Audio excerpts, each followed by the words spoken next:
Bismillahirrahmanirrahim. Assalamualaikum warahmatullahi wabarakatuh. Baiklah, perkenalkan nama saya Osama dengan NIM 0805 1382 025082. Baiklah, saya di sini akan mempresentasikan materi kemarin, yaitu gelombang laut. Oke. Apa gelombang laut itu? Gelombang laut itu adalah pergerakan naik dan turunnya air dengan arah tegak lurus permukaan air laut yang membentuk kurva atau grafik sinusoidal. Nah, gelombang laut disebabkan oleh angin. Angin di atas laut mentransfer energinya ke perairan. Nah, maka itu menyebabkan riak-riak alun atau bukit dan berubah menjadi apa yang kita sebut sebagai gelombang. Nah, gelombang dipengaruhi oleh banyak faktor. Yang pertama itu angin, geometri laut, dan gempa. Apa angin? Angin adalah angin itu faktornya yang mempengaruhinya adalah kecepatan angin, panjang atau jarak hembus angin, dan waktu lamanya hembusan angin. Geometri faktornya itu laut. Geometri laut faktornya itu topografi atau profil laut dan bentuk pantai. Yang ketiga itu gempa.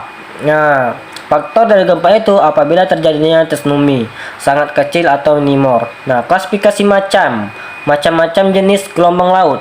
Yang pertama itu ada berdasarkan sifatnya, dan yang kedua itu berdasarkan ukurannya. Nah, untuk berdasar sifatnya ada dua macam gelombang laut, yaitu gelombang laut pembangun atau pembentuk pantai atau disebut dengan constructive wave. Nah, merupakan gelombang yang ketinggiannya kecil, kecepatannya rendah, dan saat gelombang tersebut pecah di pantai akan mengangkut sediment atau materi pantai. Gelombang atau laut perusak pantai, pecahan di pantai, dan akan mengangkut sediment atau materi pantai. Yang kedua itu gelombang laut perusak. Nah, gelombang laut perusak ini pantai atau disebut dengan destructive wave merupakan gelombang laut dengan ketinggian dan kecepatan rambat yang besar. Dan ketiga gelombang ini menghantam pantai, akan ada banyak volume air yang terkumpul dan mengangkat materi pantai ke tengah laut. Nah, klasifikasi macam-macam jenis gelombang laut ini yang kedua yaitu berdasarkan ukuran. Nah, berdasarkan ukuran ini dan penyebab gelombang kapiler atau capillary wave. Gelombang capillary ini adalah gelombang yang bisa kita sebut dengan riak. Gelombang kapiler memiliki panjang gelombang sekitar 1,7 meter periode, kurang dari 0,2 detik, dan disebabkan karena tegangan permukaan dan tiupan angin yang tidak terlalu kuat. Nah, gelombang angin ini sine atau wind itu merupakan gelombang dengan panjang gelombang mencapai 130 meter periode 0,2 sampai dengan 0,9 detik, dan disebabkan oleh yang pertama itu angin kencang, yang kedua itu gelombang alun, dan gelombang pasang surut. Nah, manfaat gelombang laut yang pertama itu menjaga kestabilan suhu dan iklim dunia, dan yang kedua itu melalui permukaan ombak terjadi pertukaran gas, dan yang ketiga itu meningkatkan kemampuan adaptasi dan keanekaragaman makhluk hidup, dan yang terakhir itu membantu terbentuknya dan terjaganya pantai. Oke, baik, untuk materi gelombang laut itu selesai. Nah, sekarang kita memasuki materi-materi yang dibagi minggu lalu oleh asisten, yaitu materinya ada 6 dan dibagi per kelompok. Di sini saya akan menjelaskan satu persatu dari materi pertama sampai materi terakhir, yaitu materi ke-6. Oke, kita masuk materi yang pertama, yaitu materi pertama yaitu mempengaruhi angin terhadap gelombang. Nah, penyebab dan proses terjadinya gelombang di laut adalah angin yang merupakan suatu aliran udara yang disebabkan oleh adanya perbedaan tekanan udara. Angin bergerak dari tempat yang memiliki tekanan udara lebih tinggi ke tempat yang memiliki tekanan udara yang lebih rendah. Nah, pergerakan angin tersebut akan menyebabkan proses terjadinya pergerakan pada air laut. Nah, energi dari tiupan angin dipindahkan ke permukaan air laut sehingga membentuk suatu gelombang. Nah, ketika rendahnya gelombang yang diakibatkan oleh angin tergantung pada kecepatan serta kekuatan angin yang mengenai permukaan air laut tersebut. Nah, salah satu terjadinya gelombang di laut diakibatkan oleh angin. Nah, angin yang bertiup di atas permukaan laut merupakan pembangkit utama gelombang. Nah, bentuk gelombang yang dihasilkan cenderung tidak menentu dan bergantung pada beberapa sifat. Nah, sifat gelombang periode yang tingginya di mana gelombang dibentuk, sementara itu tinggi gelombang rata-rata yang dihasilkan oleh angin itu merupakan fungsi dari kecepatan angin. Nah, waktu di mana angin bertiup dan jarak di mana angin bertiup tanpa rintangan. Umumnya, semakin kencang angin bertiup, semakin besar gelombang yang terbentuk dan pergerakan gelombang mempunyai kecepatan yang tinggi sesuai dengan panjang gelombang yang besar. Nah, gelombang yang dibentuk dengan cara ini umumnya mempunyai puncak, di mana puncaknya itu yang kurang curam jika dibandingkan dengan tipe gelombang yang dibangkitkan dengan angin yang berkecepatan kecil atau lemah. Saat angin mulai bertiup, nah tinggi gelombang, kecepatan, panjang gelombang itu seluruhnya cenderung berkembang dan meningkat sesuai dengan meningkatnya waktu peniupan berlangsung. Nah, bagian-bagian dari pengaruh angin terhadap gelombang yang pertama itu ada jenis gelombang ditinjau dari gaya pembangkitnya. Terdapat 3 jenis. Apa saja jenis itu? Yang pertama itu gelombang angin, yang kedua itu gelombang pasang surut, dan yang ketiga itu gelombang tsunami. Nah, apa itu gelombang angin? Gelombang angin itu merupakan gelombang yang disebabkan oleh tiupan angin di permukaan laut. Gelombang ini mempunyai periode yang sangat bervariasi. Ditinjau dari frekuensi terjadinya, gelombang angin merupakan gelombang yang paling dominan terjadi di laut. Nah, yang kedua itu gelombang pasang surut. Apa gelombang pasang surut itu? Atau disebut dengan gelombang pasut. Nah, gelombang pasut ini merupakan gelombang yang disebabkan oleh gaya tarik bumi terhadap benda-benda langit. Benda langit yang paling besar berpengaruhnya adalah matahari dan bulan. Nah, gelombang pasut lebih mudah diprediksi karena terjadinya secara periodik mengikuti sesuai peredarannya. Yang terakhir itu adalah gelombang tsunami. Apa gelombang tsunami itu? Itu gelombang yang diakibatkan oleh gempa bumi tektonik atau letusan gunung api di dasar laut. Nah, tsunami ini merupakan gelombang yang sangat besar dan tinggi. Gelombangnya dapat mencapai lebih dari 100 meter. Nah, terus materi yang kedua yaitu pengertian gelombang airi. Teori gelombang airi ini juga disebut dengan teori gelombang amplitude kecil.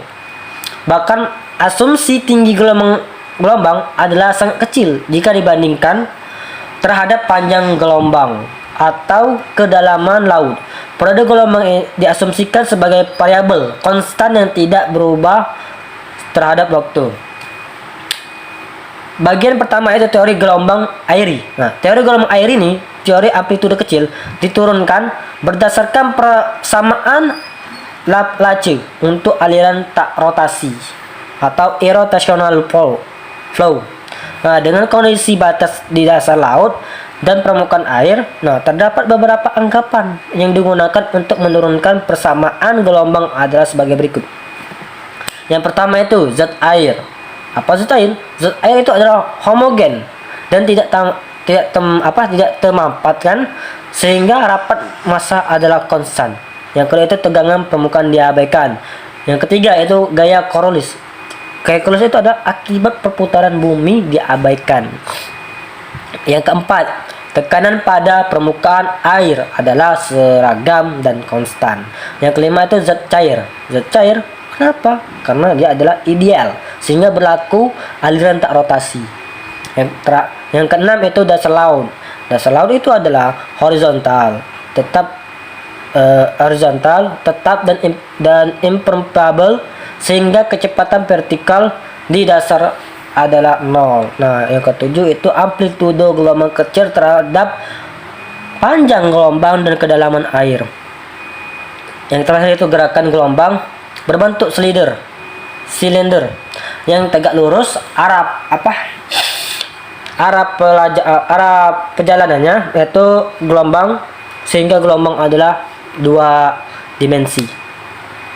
Masuk materi ketiga yaitu dampak positif atau negatif gelombang. Kita masuk ke dampak positif dulu. Dampak positif dari gelombang itu adalah menjaga kestabilan suhu dan iklim dunia melalui permukaan ombak terjadinya pertukaran gas. Nah, yang kedua itu meningkatkan kemampuan adaptasi dan keanekaragaman makhluk hidup. Dan yang ketiga itu membantu terbentuknya dan terjaganya pantai. Dan yang terakhir itu menambahkan luasan permukaan laut dalam menangkap oksigen di udara. Terus untuk dampaknya negatif gelombang yaitu ada 8 dampak negatifnya. Yang pertama itu dampak merusak keanekaragaman hayati laut. Terus terjadinya perkikisan pantai, naiknya air laut, terjadinya abrasi pantai, lebar pantai mengalami penyusunan sehingga lahannya yang bisa digunakan penduduk sebagai pemukiman pun menyempit. Nah, pemukiman penduduk dan tambah di sekitarnya pantai bisa rusak karena tergerus abrasi. Rusaknya hutan bakau di sepanjang pantai karena gemparan ombak yang didorong oleh angin kencang. Menghilangnya habitat ikan akibat terkikisnya hutan kakao. Jadi dampak negatif itu lebih banyak karena banyak merusak dari keanekaragaman hayati dan pinggiran pantai itu terkikis dan bahkan menyempitnya lokasi tempat tinggalnya penduduk. Nah, sekarang masuk ke materi keempat yaitu macam-macam gelombang pecah. Yang pertama itu spilling. Spilling itu gelombang pecah tipe spilling. Muka gelombang pecah yang akan meluruh searah pantai dan lama kelamaan akan membentuk buih di bibir pantai. Gelombang seperti ini dicirikan dengan kemiringan pantai yang landai pecah. Gelombang jenis ini terjadi bila gelombang menjalar di pantai dengan dasar yang landai. Nah, pada pecahan jenis ini, puncak gelombang yang tidak stabil turun sebagai wave water atau gelombang-gelombang dan buih. Yaitu yang kedua yaitu plunging. Nah, plunging ini terjadi apabila kemiringan gelombang dan dasar bertambah. Gelombang akan pecah dan puncak gelombang memutar dengan massa air dan puncak gelombang terjun ke depan. Nah, energi gelombang pecah dihancurkan dalam turbulensi. Nah, gelombang pecah tipe plunging ini muka gelombangnya memecah dengan cara bergulung-gulung dan akhirnya akan membentuk buih dan dicirikan dengan adanya limpasan yang ikut di pantai. Nah, gelombang pecah tipe ini sangat baik untuk kegiatan surfing.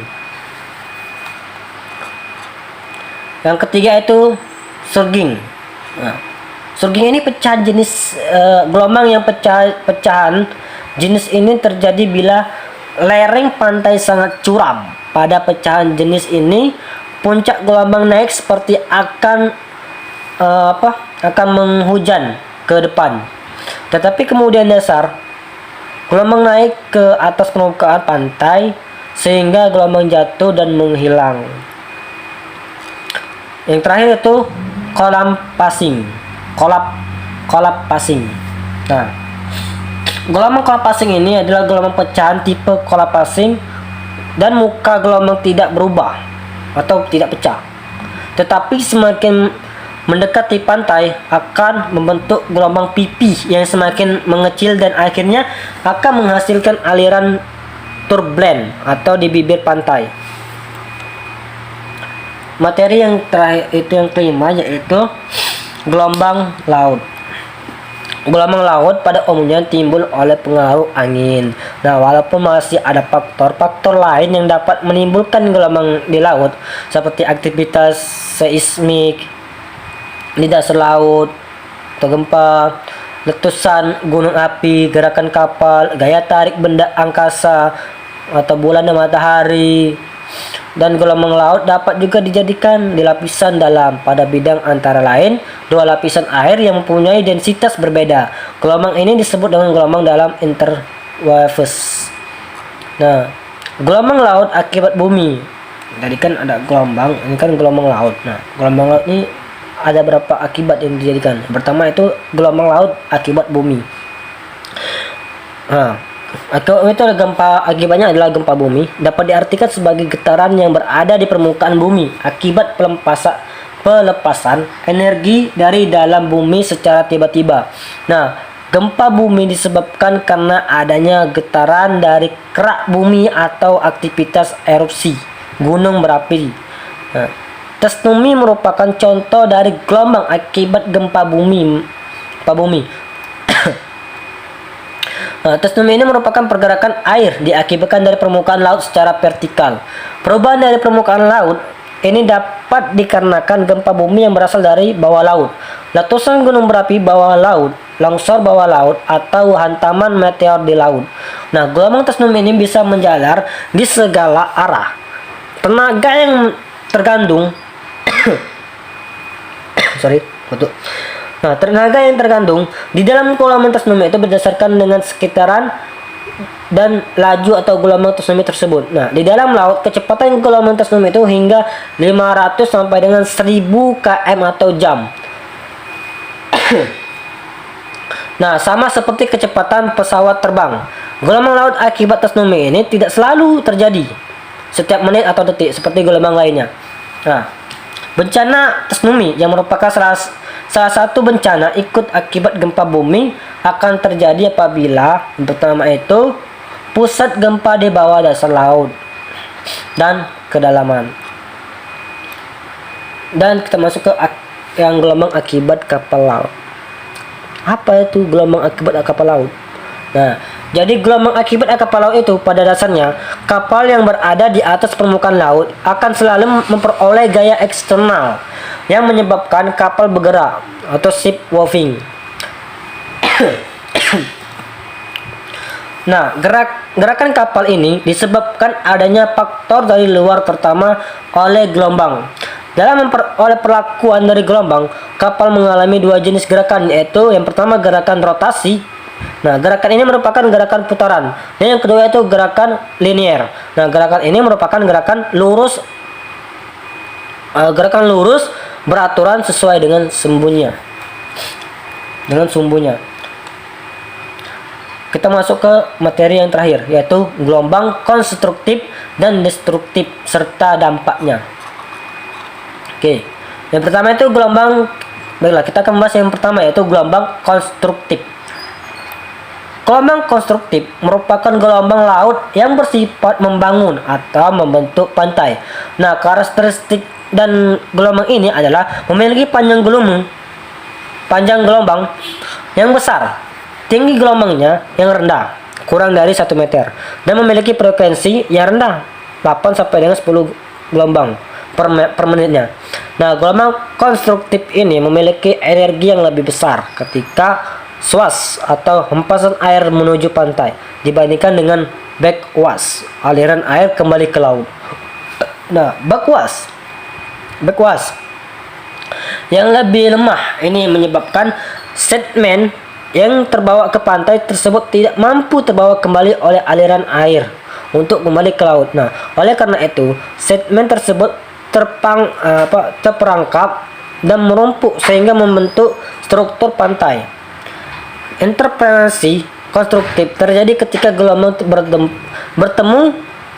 Nah, masing-masing memiliki perpindahan ke arah yang sama. Hasilnya adalah bahwa perpindahan saling menguatkan, membentuk gelombang resultan dengan amplitudo lebih tinggi dari amplitudo dari setiap getaran gelombang yang bergerak untuk menghasilkan itu. Yang kedua itu masuk ke materi kedua, yaitu gelombang destruktif. Apa itu gelombang itu? Apa gelombang destruktif itu? Jadi gelombang destruktif itu merupakan gelombang laut yang merusak struktur pantai. Nah, sudah jelas kan? Nah, gelombang ini biasanya sangat tinggi lebih dari 1 meter. Panjang gelombang yang pendek dan frekuensinya lebih sering, 10 sampai dengan 14 gelombang atau per menitnya. Nah, frekuensinya yang tinggi menyebabkan semakin sering gelombang sampai ke pantai dan aliran airnya yang kembali ke laut semakin banyak. Nah, aliran tersebut akhirnya menghambat laju air menuju pantai. Oleh karena itu, SWAS gelombang destruktif lebih lemah dibandingkan dengan backwashnya. Hal ini menyebabkan sedmen yang berada di pantai lebih banyak terbawa oleh aliran menuju ke laut. Jika sedmen terus-menerus terbawa ke laut, maka pantai tersebut akan tergerus dan membahayakan bagi masyarakat pesisiran. Nah, interferensi destruktif ini saling melemahkan terjadi jika kedua gelombang cahaya berbeda fase atau di fase ke 180 derajat. Nah, sedangkan interferensi konstruktif atau saling menguatkan itu terjadi jika kedua gelombang cahaya sefase atau beda fase atau fasenya itu sama dengan 0. Oke, mungkin hanya itu yang bisa saya sampaikan. Oke, nah ini yang dimaksud yang tadi gelombang-gelombang, pecah-pecahan gelombang.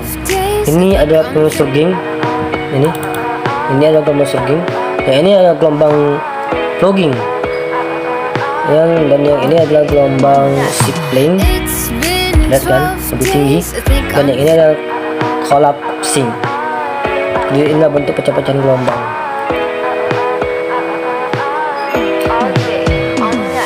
Oke, mungkin hanya itu yang bisa saya sampaikan. Apabila ada saya sama maaf, apabila saya ada salah apapun. Sekian dari saya. Wassalamualaikum warahmatullahi wabarakatuh.